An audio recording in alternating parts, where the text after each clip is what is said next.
I'm sorry, but we cannot extend financial aid to students like you. Perhaps a community college would be more appropriate. The words hit harder than I expected.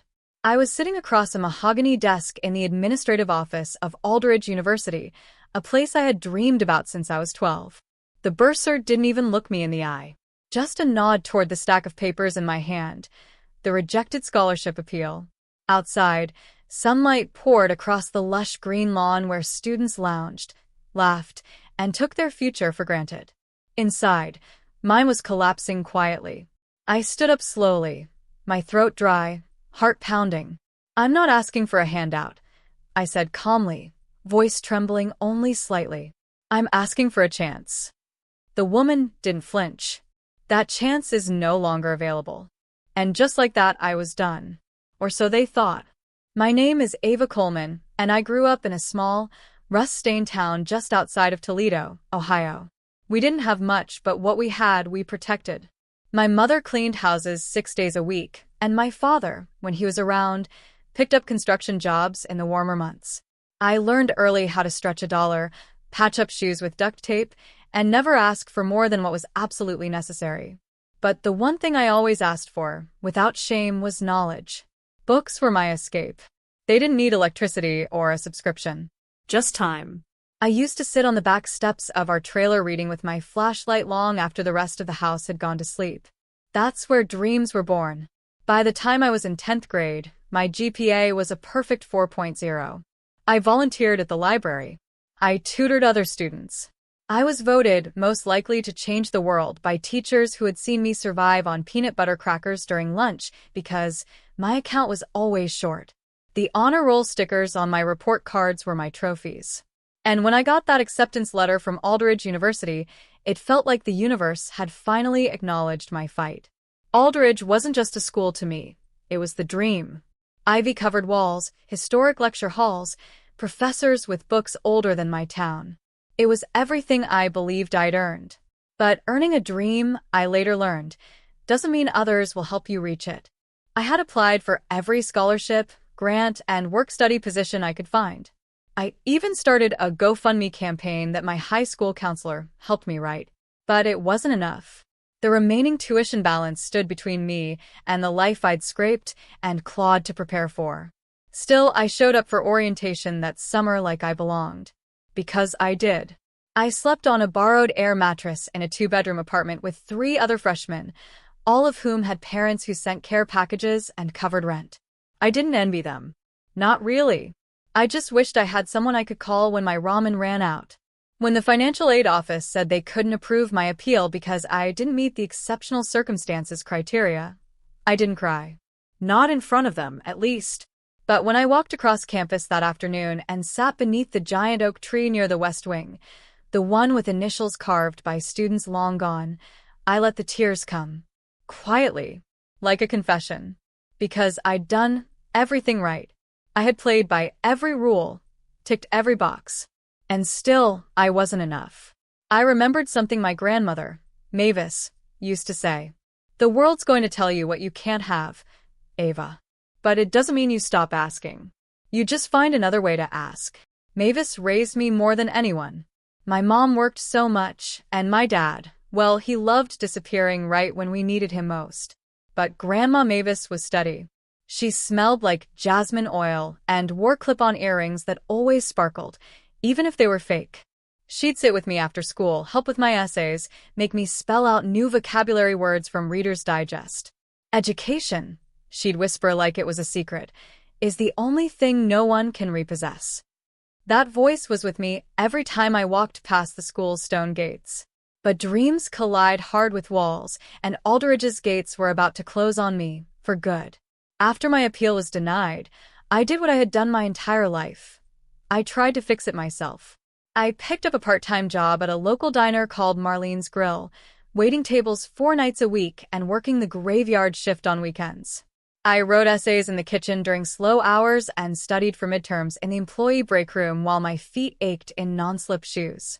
I applied for emergency grants, but they were like lottery tickets. Too many applicants, too little funding. I considered taking out a high-interest private loan, but the cosigner requirement was a slap in the face. My parents didn't have the credit. Heck, they didn't even have functioning internet most days. Eventually, I was left with no other option: withdrawal. I remember the day I signed the forms. The woman at the registrar's office looked at me like I was just another dropout. One less name on a roster. One less unpaid bill. She didn't know that behind my forced smile was a breaking heart. That night, I went back to my apartment, packed what little I had, and left before anyone could ask questions. I didn't want pity. I wanted possibilities. The next few years were a blur of hustle. I moved to Detroit, where rent was cheap and opportunities hid in the cracks. I took a job as a receptionist at a local community tech hub. It was small but progressive, the kind of place where being smart and scrappy mattered more than a college degree. I worked late, said yes to every project, and soaked up every second of learning. Eventually, I caught the attention of the founder, Elijah Parks, a venture capitalist turned social entrepreneur. He started mentoring me, not in a cheesy, made-for-TV way, but real, hard mentorship. He'd toss me books. Learn about lean startups. Know your cash flow. Understand cap tables. He challenged me to pitch, to research, to solve problems, to own them. I launched my first small app, a scheduling tool for underfunded school districts, and it quietly made a splash. We started getting inquiries, then contracts, then funding.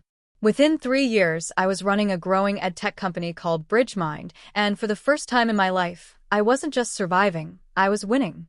And yet, the rejection never left me. Aldridge haunted me, not as a place, but as a wound. Every time we partnered with a new school, I thought of the one that had shut its doors on me. I wasn't obsessed, but I hadn't forgotten. One afternoon, my assistant forwarded me an email. Aldridge University is seeking community partners for expansion. They're looking to sell one of their aging satellite buildings to fund new athletic facilities. I read the email 3 times. They were selling the West Wing, the same wing I used to study near, the same building where I was once told I didn't belong. I didn't react emotionally. Not at first. I forwarded the listing to my lawyer and asked her to initiate quiet inquiries. No one knew who was behind the bid. They wouldn't know, not until it was too late. The building purchase went through with surprisingly little resistance. The West Wing of Aldridge, an aging, ivy-wrapped structure once used for administrative offices and special seminars, hadn't been in use much since the university received a grant to build its new Tech and Innovation Pavilion. That modern monstrosity had taken all the spotlight, leaving the West Wing to rot. It was almost poetic. I kept my name out of the paperwork. Everything ran through BridgeMind's nonprofit division, which I'd founded a year prior to support under-resourced students and develop technology in educational spaces. We donated computer labs, hosted coding boot camps, and now we were about to own a piece of history, my history. The final papers were signed in a minimalist boardroom in downtown Detroit, far from the lush grounds of Aldridge.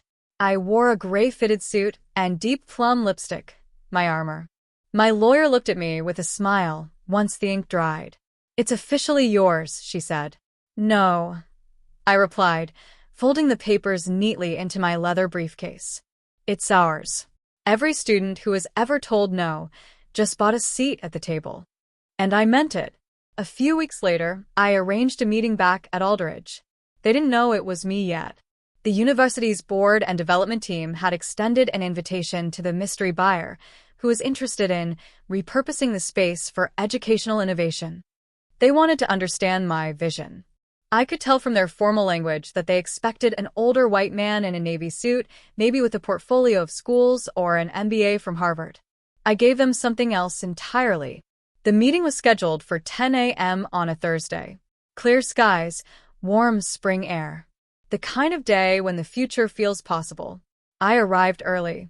Not because I was nervous, but because I wanted to stand in the courtyard again.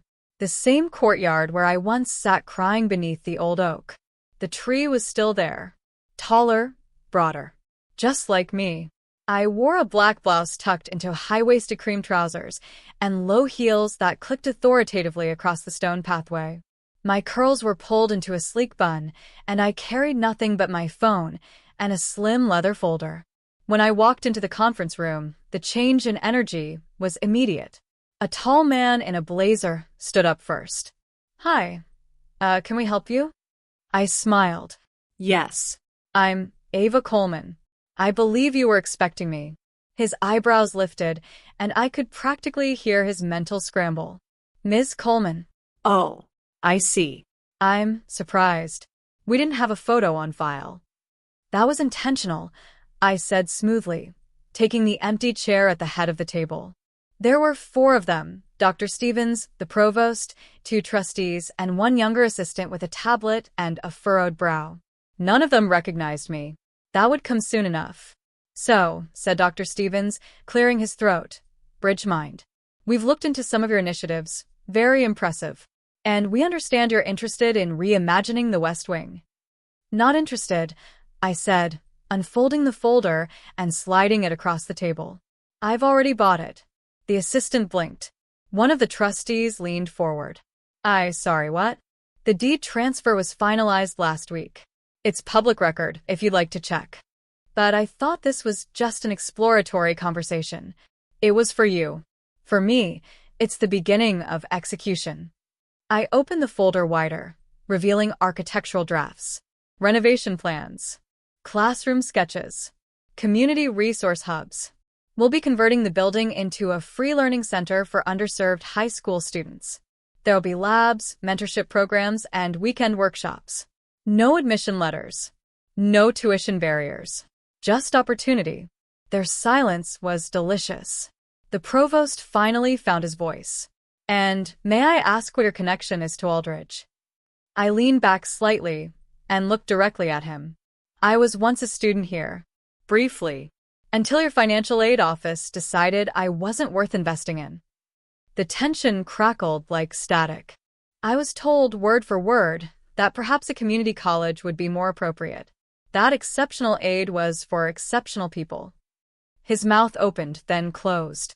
"Miss Coleman," one trustee said gently, "that must have been many years ago. I'm sure those policies have evolved." "Policies change," I nodded. "But impacts last." There it was, the flicker of recognition in Dr. Stevens' eyes. His posture shifted slightly. He remembered. Not the name, maybe, but the scenario. The brown girl with the perfect GPA and empty pockets. The one who wouldn't stop writing letters, begging for a meeting, sending documents. "You're turning it into a charity case," he said, trying to regain ground.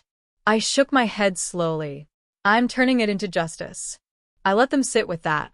And then, just before I left, I pulled one final thing from my folder, a letter. Faded, creased at the edges. My original rejection notice. "I thought it might be poetic for you to keep this," I said, placing it on the table. "A reminder of the students you overlook. And the ones who come back." Their faces were unreadable as I turned and walked out of the room. But I didn't need their approval. I already had the deed. I thought that would be the end of it. But institutions, especially the kind wrapped in stone walls and legacy, don't take kindly to being embarrassed. Especially not by someone they once dismissed. 3 days after the meeting, I received a formal request for clarification from Aldridge's legal department. They questioned whether the proposed educational center complied with zoning restrictions and campus use guidelines. I knew it was a tactic, a delay, a power play, and I was ready. Bridgemind had top-tier legal counsel. We'd already secured necessary permits from the city. The university had sold the West Wing outright. It was no longer part of their jurisdiction. They couldn't stop us. But they were going to try. Then came the press leaks. An anonymous op-ed appeared in the local paper. Anonymous alum voices concern over activist takeover of historic university wing. It painted me as an outsider, someone disrupting the peaceful balance of academia with radical experiments in educational reform. My inbox flooded with mixed messages, some supportive, others vicious. But what cut deeper than all of that was an email forwarded to me by someone on the inside.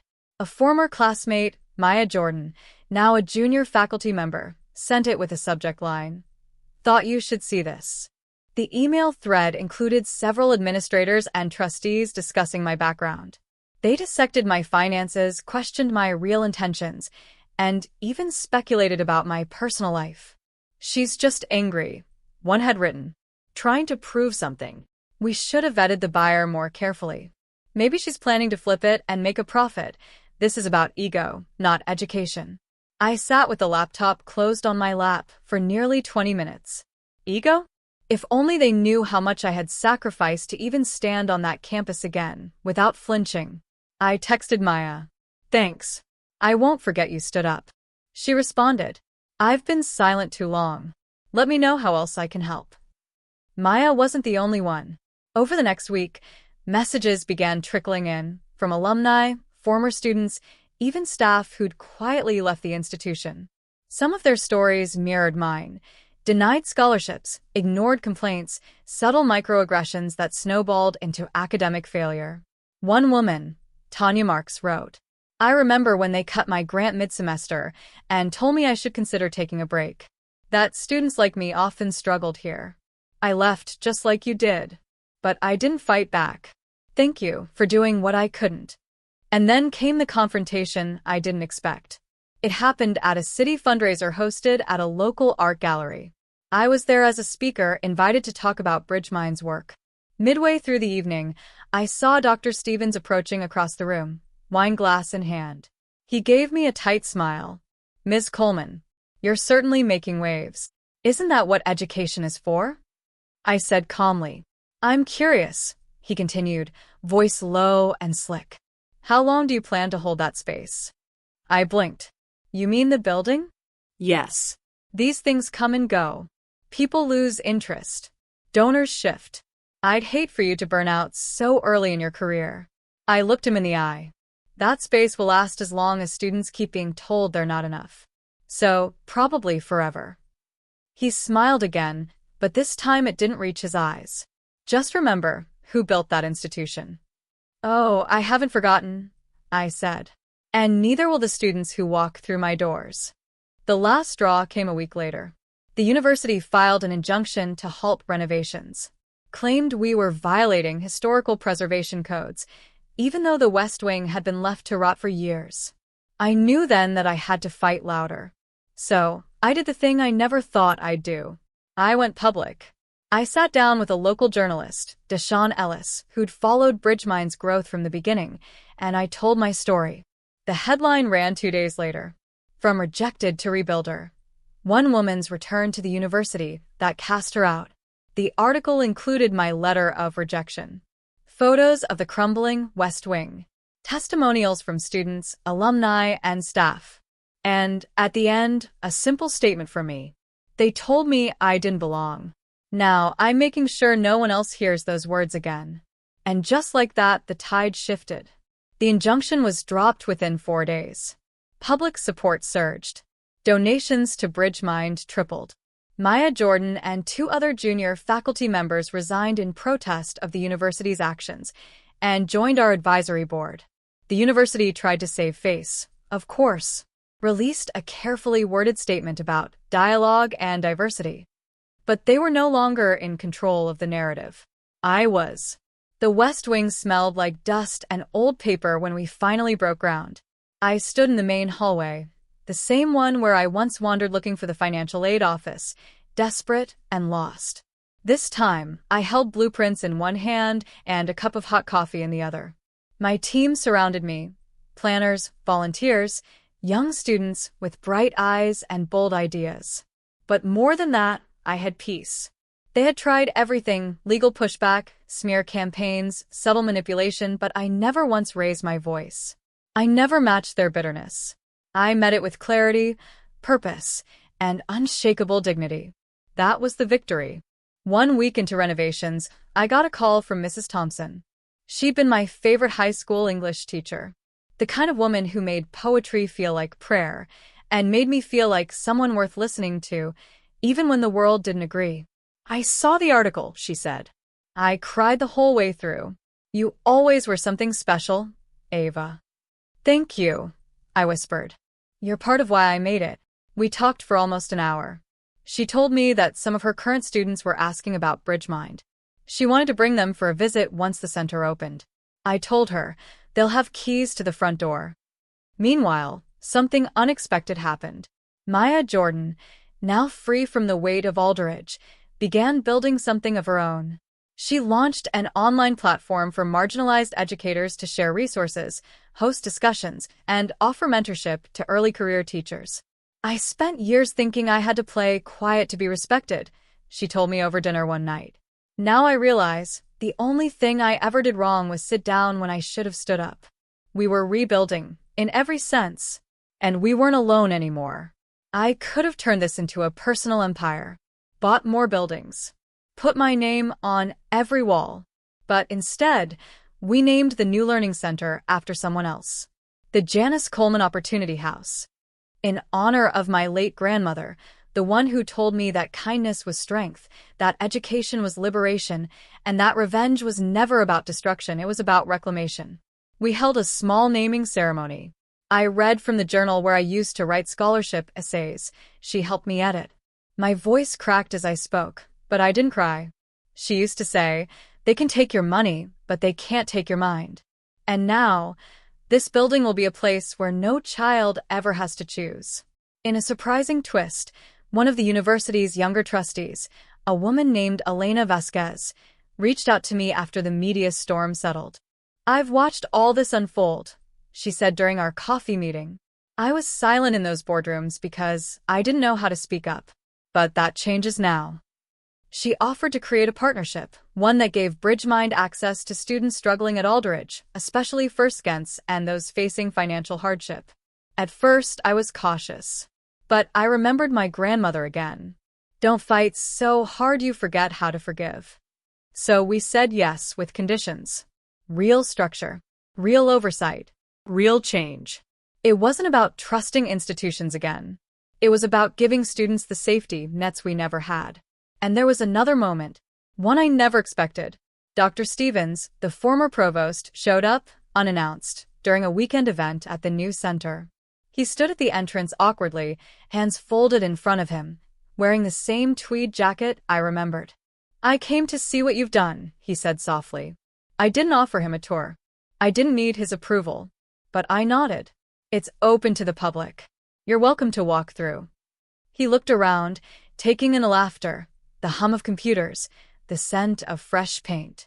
"I suppose I owe you an apology," he said finally. "No," I replied. "You owe it to every student you ignored. Start there." He nodded once, then turned and walked inside. By now, we'd welcomed over 400 students in our first semester. Some came from low-income neighborhoods. Some had dropped out of school. Others were simply lost in systems that never saw them as worthy. We gave them what I never had: a safe place to learn, adults who believed in them, a second chance at greatness. And that, more than any courtroom win or media headline, was the real power. 6 months later, the garden bloomed. Not a metaphorical one, a real garden. The courtyard that once collected broken glass and dead leaves had been transformed into a space full of life. Raised beds of herbs and vegetables. A mural of students painted along the brick wall, their faces turned toward the sun. A bench under the tree where I used to cry after classes, now carved with a quote from my grandmother. "You're not here to be accepted. You're here to change the world." The Janice Coleman Opportunity House had grown beyond what I imagined. We now had 4 learning studios, 2 tech labs, a library curated with donated books, and a mental wellness room staffed by rotating counselors. Parents brought their children to weekend classes. College students came in to volunteer. Retired teachers mentored new learners. And on that bright spring morning, as bees buzzed and music played from a Bluetooth speaker near the door, I sat under that tree watching 3 girls work on a robotics project. None of them looked like the ones Aldridge celebrated in their glossy alumni brochures. But they were brilliant. And they were free. Maya and I had become partners, not just in vision but in rhythm. She ran programming while I handled expansion. We had a whiteboard in the staff room titled Next Dreams, and it was always full. Satellite programs in high schools, mental health clinics, scholarship funds for adult learners. BridgeMind wasn't just surviving. It was leading. At our 6-month anniversary, we hosted a celebration. Not a gala. Not a formal dinner. Just an open house with music, storytelling, and homemade food brought in by students' families. Mrs. Thompson brought lemon squares. Maya's niece sang an original song about starting again. Even Elena Vasquez came, this time with a stack of new grant proposals for joint programming. I stood in the middle of it all, holding a paper plate full of macaroni and cheese, smiling like I hadn't in years. And that's when a little boy, maybe 8, tugged at my sleeve. "Miss Ava," he said, wide-eyed, "is it true you own this whole building?" I smiled down at him. "It's true. But you know what?" "What?" "One day you'll too. Or something bigger." His grin was pure light. Later that evening, as the event wrapped up, I slipped into the library alone. I opened my grandmother's journal, now stored in a shadow box by the door, and reread a line she had underlined twice. "Don't be afraid to return to the place that broke you. Sometimes it's the only way to heal." The most poetic part? Aldridge University, which once refused me a scholarship, now featured us in their latest alumni magazine. Not out of guilt, out of necessity, because BridgeMind had become a national model. Educational publications were writing about our methods. Grant makers were seeking us out. And our students? They were outperforming peers across the board. We weren't a footnote anymore. We were the future. I think about the version of me that once cried herself to sleep, thinking a rejection letter defined her. I want to tell her, "You were never asking for too much. You were asking the wrong people." Now, every hallway I walk through in this building echoes with a message. You are enough. You always were. My story started with bitterness, rejection, a slammed door, but it ends with gardens, with voices, with legacy. And that's the thing about revenge. Real revenge, the kind that lasts, isn't about destroying what hurt you. It's about replacing it with something so radiant that it no longer casts a shadow. As I walked out of the center that night, the air warm and thick with jasmine, I turned off the lights one by one. A final glance at the mural of our students. The plaque with my grandmother's name. The flicker of life that now lived in every corner of this once abandoned wing. And I whispered to the night, just loud enough for the stars to hear. They didn't help me pay tuition. So I bought the building. And I turned it into a place where no one ever feels small again.